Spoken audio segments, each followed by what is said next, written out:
Hey everyone, welcome back to another video. This is Charlie coming to you from Mexico City. So today it's going to be comic book reviews. It's gonna be reviews for the next couple of weeks. So since I'll be buying new stuff, I won't have a break, maybe into like in 3 weeks or something like that. And that's when uh maybe the Golden Age Superman video will be going up, the first episode. I know Sleepy Reader is curious to learn about, wants me to hear about, talk about all the early Superman stuff. Um, if I have time and pre-record something, it might go up earlier.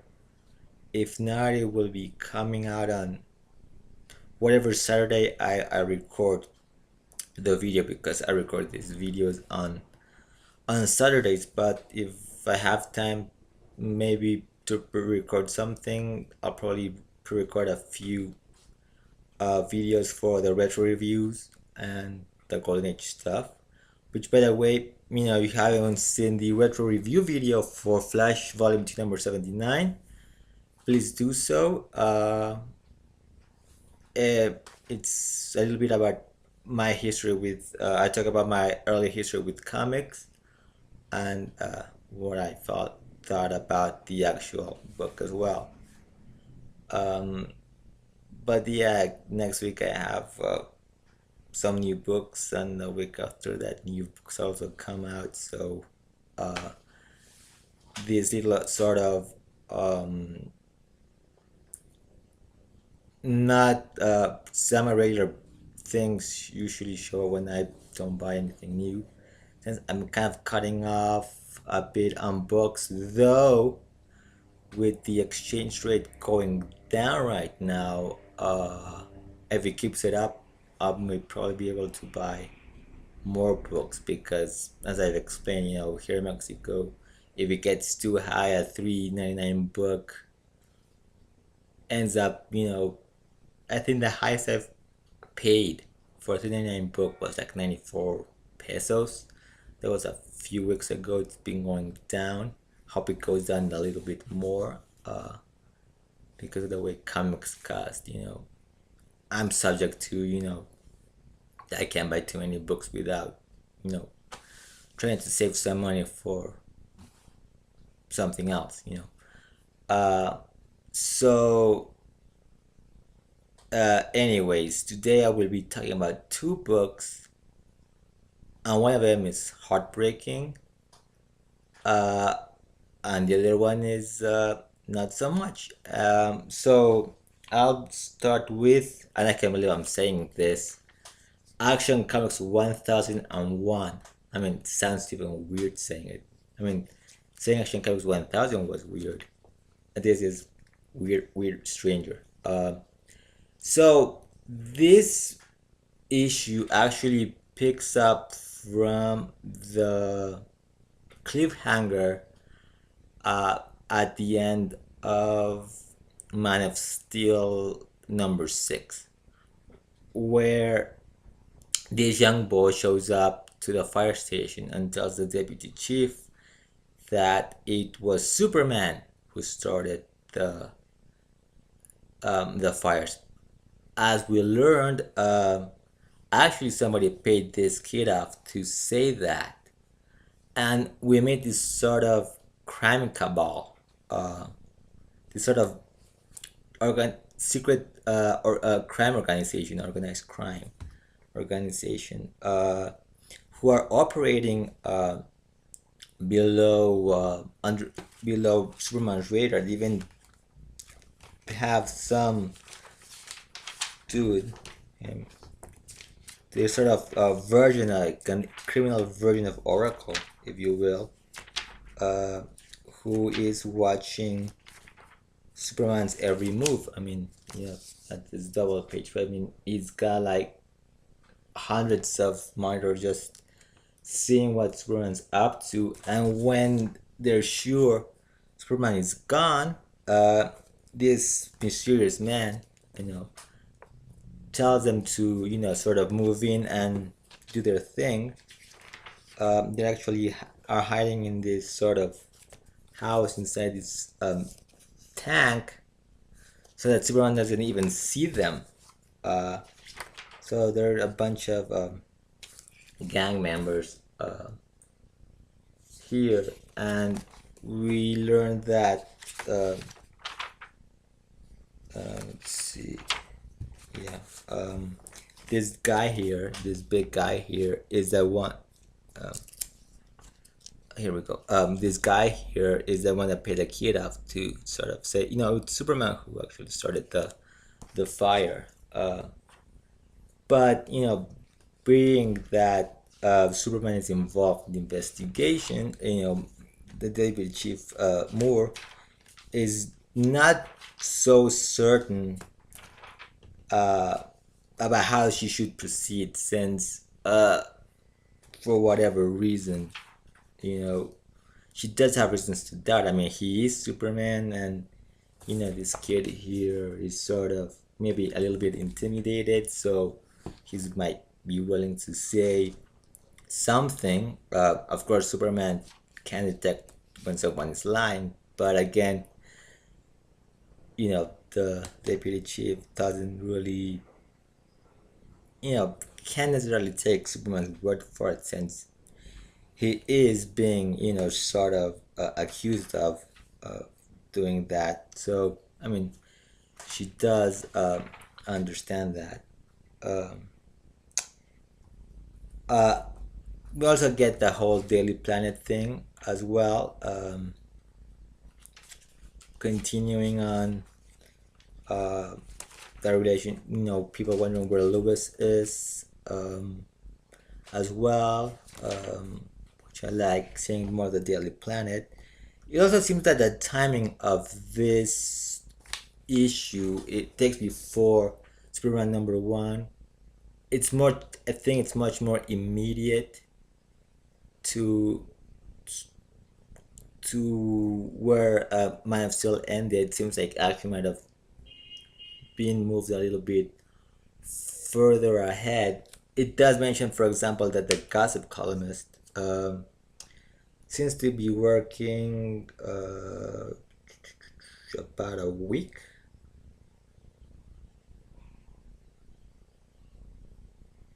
Let me see.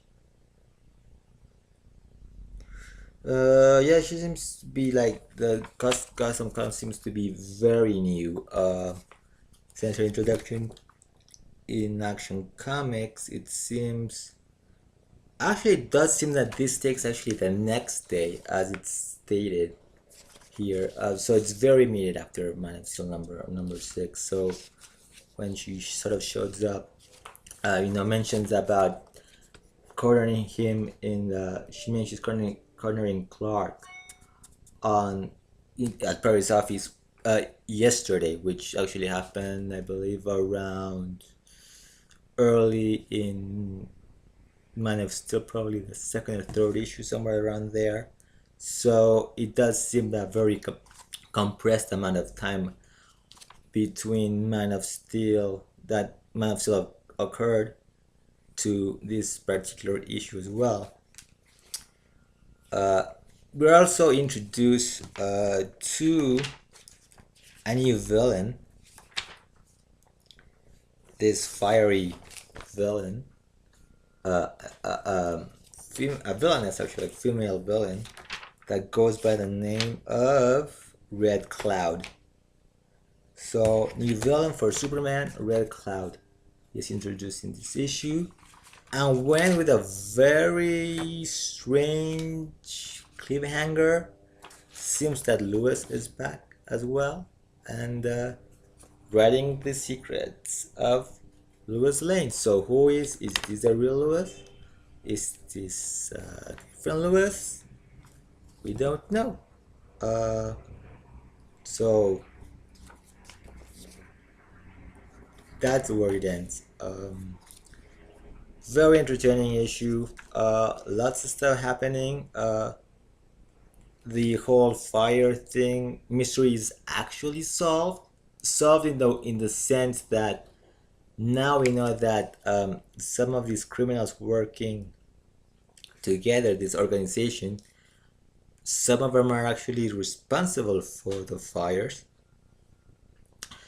to serve as a bit of a distraction for Superman while they go and do their get their ill-gotten gains. So at least for the reader, that little thread is resolved within.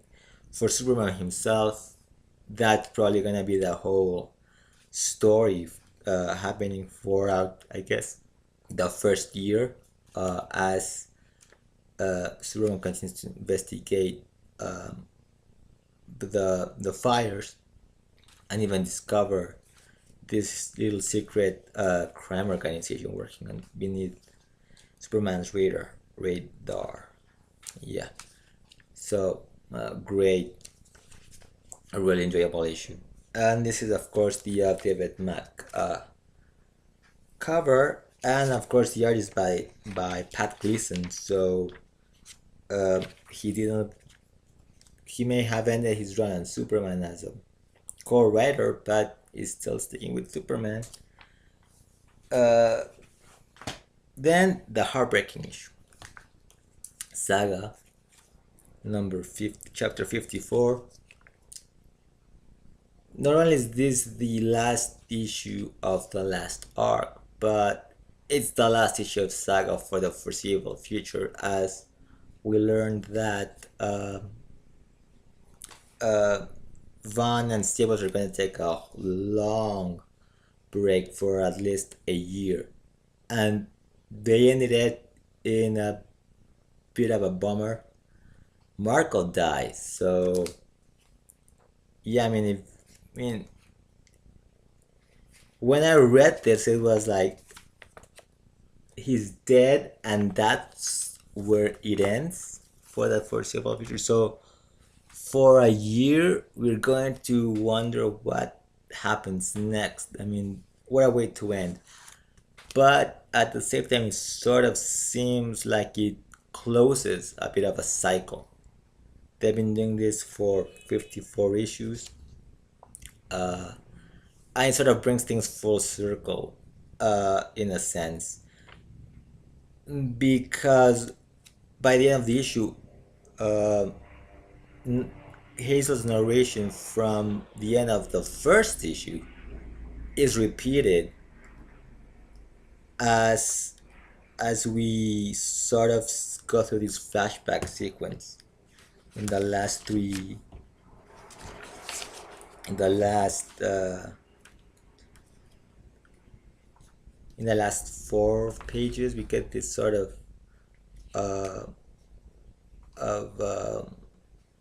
flashback, and the last 3 pages we get the echo, the repeat of the last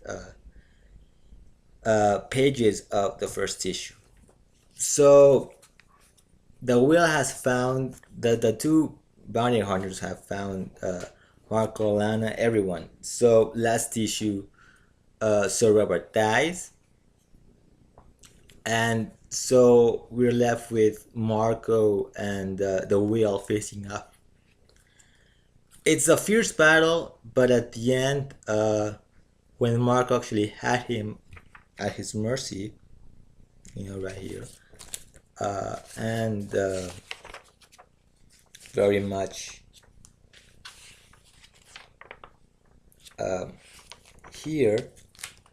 I mean, he could have easily killed him, Marco, and so decides to stick to his own principles.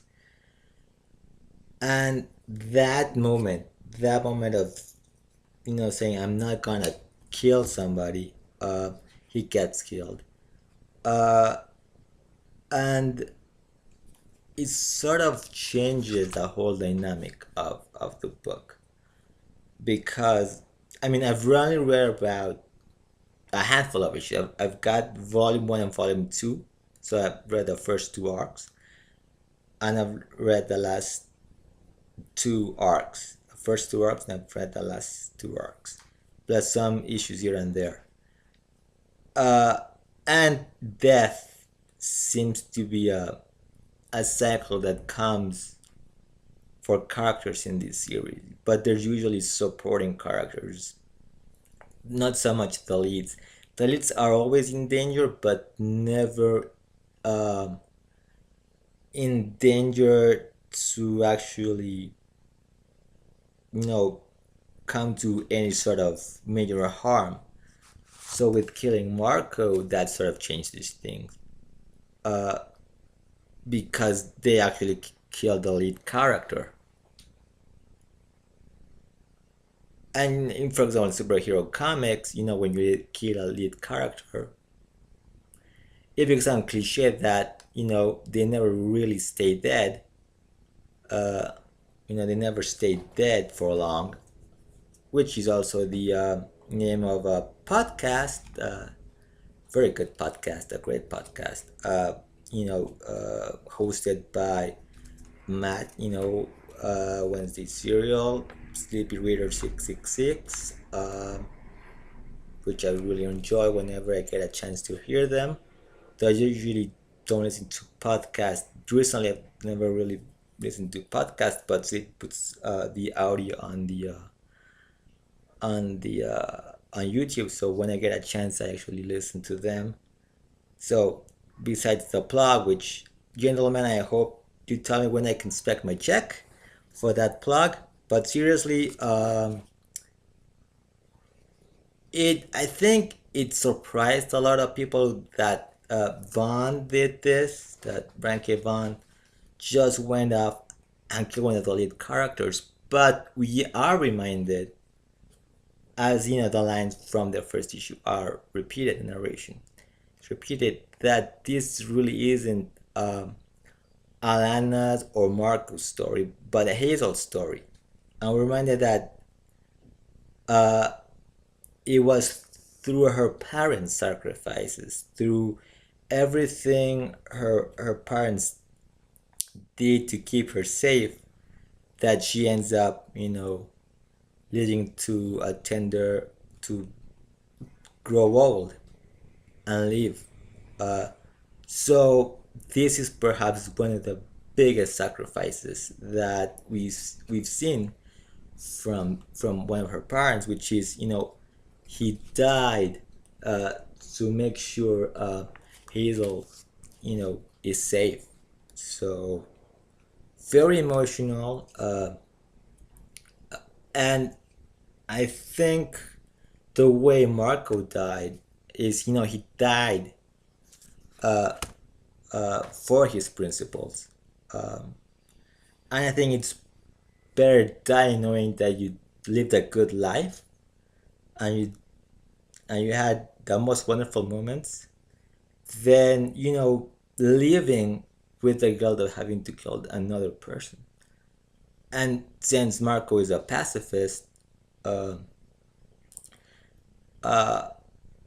and we've seen him, he can be a fierce fighter, and knowing that he could do that he could cause a lot of harm, sort of pulls him back from. That's why he is a pacifist, because he knows that if he goes and gets very angry, and he can be very violent, and that, I guess, scares him more and pulls him back to saying, I'd rather not kill, because if I do, it is a bloody thing that he could. I mean, if we see in the fight with the will, that he is very fierce, and he almost never kills, but when he does, it doesn't sit well with him. We saw it also in the talk in the last arc about how he respects life and why he sees himself as a pacifist. He doesn't, and again we hear it when he's talking with the reporter, how he prefers to sort of write fiction than sort of non-fiction, sort of put ideas into people's head that might not sit well, and yet even through fiction ideas are sent out. So a very complex, contradictory character, but at least he died. Throughout the flashback, we kind of see that he died. You know, knowing he had lived some really really amazing things. So that's it for this week's books. So check out the I repeat, please check out the retro review video. Very interesting stuff I talk about besides the actual comic, but a whole background on me and my experience with comics, going back to like comic strips, the newspaper comic strips, and you know even doing the review a bit on with how I felt reading that book for the very first time, which is a where I'm reviewing it as I remember reading it and feeling when I was 14 and I picked up that issue of the Flash. So it's kind of hard here, and I'm rambling on, and I don't know what else to say except repeat myself. So thank you for watching. You can follow me on Twitter at CRInfante. I'll leave the link below. Like the video. If you haven't subscribed, please do so. And sign up as I always do. Until next time, keep smiling.